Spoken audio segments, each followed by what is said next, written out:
the very first 8 issues of the very first Suicide Squad run. This isn't exactly one story, there's connective tissue with the same characters and themes, but they go on different missions. To quickly summarize, they first go on this mission in Karak against superpowered terrorists called the Jihad. These encompass the first 2 issues. Then in issue number 3, they take a rest at Bel Rev, but all of a sudden are ambushed by the Furies from Apocalypse. They want to kidnap this guy named Godfrey.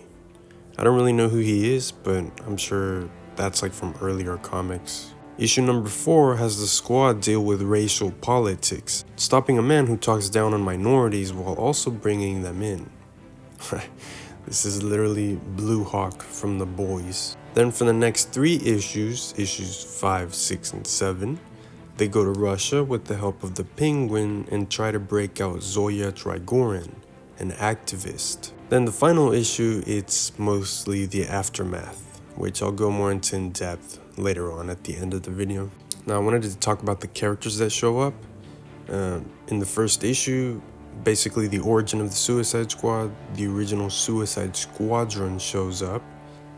Basically Task Force X had this original team in World War II, led by Rick Flag Sir, Junior's father obviously. Then there was a second team a bit later named Task Force X or Mission X that resembled the Fantastic Four in appearance really, led by Rick Flag Jr., who then came back to lead the team that I will talk about in this video. His ex, Karen, came back and she serves as the psychologist of the team, just seeing how the team is mentally speaking, with the help of a lead doctor. Now, of course, Deadshot is here, he does what he does best, and just like in the film, he barely wears his helmet. But I like his banter with Flag. Then there's William Turner, aka the Bronze Tiger. I know him from the Arrowverse.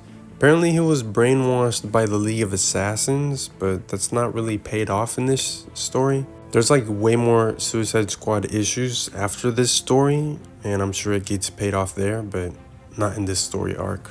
Captain Boomerang, who's pretty humorous, but kind of an old creep, kind of outdated. Enchantress is part of the roster too. She's pretty basic and mostly there as the Hulk basically. Uncontrollable until the end when they find a way to control her, which I'll explain later. Plastique shows up. I remember her from The Flash. She doesn't stay long and she betrays the team in the first mission. Oh, and this version of the squad has bombs in their bracelets and not in their necks. I'm guessing they updated that because some villains probably would be just fine losing a hand. Another member, Mind Boggler, who can literally mind boggle your mind. It's not that deep. She gets killed in action. Lastly, there are 2 members who are part of the team, but I didn't really understand their powers very well. They don't have the bombs in their bracelets from what I remember. They just kind of aid Rick Flag and the team. Nemesis and Nightshade. I guess they get expanded in later issues. I know he shapeshifts and she opens portals, but they didn't use their powers very much. Also, I got so confused because when they switched to their superhero costumes, they look so different. It's like, what? Especially Nightshade, she looks so different from her regular persona, so it was really weird to read through. Now, before I get to the panel analysis, I basically just want to say that I recommend reading number 2 and number 1. And also the origin, basically the story when they're in Karak against the Jihad. It's very well contained, it's well written. Not that the others aren't, but the others are sort of different missions of the squad. But that's like what Suicide Squad is kind of like. You pick up an issue and it's like, oh, it's a different mission. Instead of villain of the week, it's mission of the week, and it's kind of fun in that sense. And that way, comics are also like that. Now, initially, Task Force X or Mission X gets developed in the first place due not only because the original squadron from World War II was such an effective idea, but also because the Justice Society had retired due to the government forcing them to reveal their identities in the Marvel Civil War kind of way. Except instead of a civil war, they just all refused and disappeared. This happened in 1951. And it's pretty much how the 2016 movie did it, except Superman's death is what caused them to reintegrate the project. So here, when Rick Flag gets assigned to the first Suicide Squadron along with Karen, the psychologist I mentioned earlier, I thought this panel was funny because in Justice League Unlimited there's also a Steve who calls a woman Angel. This panel is basically a Top Gun reference. In this story, you see Amanda Waller's origin story, which is neat. We'll probably get something similar in her upcoming DCU show. Basically, she's a tough woman who learned to be that way from living on the streets. She and her husband vowed to get out of that situation through education and hard, honest work. They were doing well until suddenly someone wanted her children dead. For example, the Waller's son was knifed from being too good at basketball, and their daughter was kidnapped walking home from church. She worked hard to get the rest of her family away from such a place, and to cap things off, her husband died trying to avenge their daughter. He got his revenge, but he also lost his life later. She worked hard to get the rest of her family away from such a place, and eventually rose up in the political ranks to get to where she is now. So what happened to Rick's first team? Well, they went on a mission and only he and Karen survived.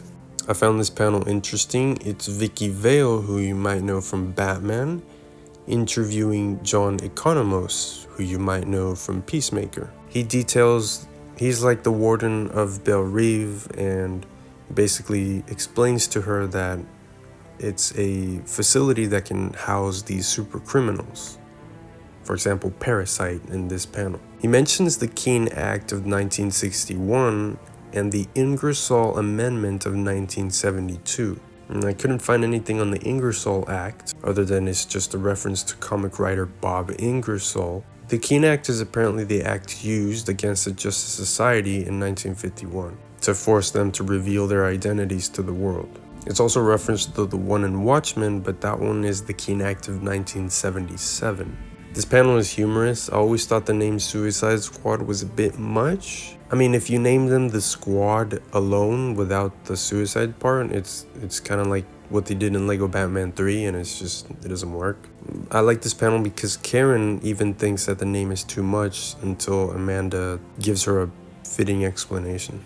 I didn't know that Desaad had a sister, who is Darkseid's servant, I think. This part is funny because I was playing Lego DC Villains the other day, and I was doing a quest where Bronze Tiger prepares for his fight against Stompa. And now I'm reading this comic where he does just that. Rick Flag showing how much he's DC's Captain America. I love it. What the 2016 movie did right was the diversity it had. That it doesn't matter what race you are, we're all human and we can all band together as one. To explain what's happening here, this is Deadshot undercover as a racist supervillain, giving a speech written by Flag Jr., by the way. I really only know of Enchantress / June Moon from the 2016 movie and Injustice 2, so I didn't know that she was originally a force for good. Yeah, I thought I was the only one that called him that. So here the squad gets ambushed by the People's Heroes, in quotations, aka the Russian Fantastic Four, but with powers. I never heard of them before this. Such a great and emotional panel. Waller is angry and she wants to stay that way because she's useful when she's angry. That's so true. I've pondered recently on if sometimes feeling a little anger all the time isn't so bad. But while you may have energy and conviction, it feels like a poison inside you all the time. There must be a better way to live, a healthier way to manage your energy. So after the missions are over, Flag wants to get back with Karen, but she doesn't. And suddenly this new hero guy steps in to protect her. They get into a fight, Flag loses. I felt really bad for him here. The only man willing to do the right thing. Unfortunately, that doesn't mean you'll win.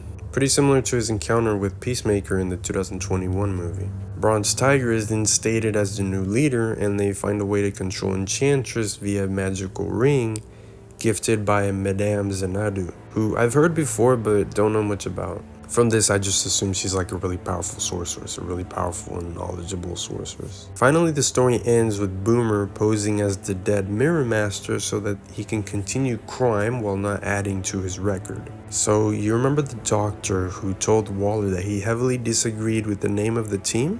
Well, here it explains why.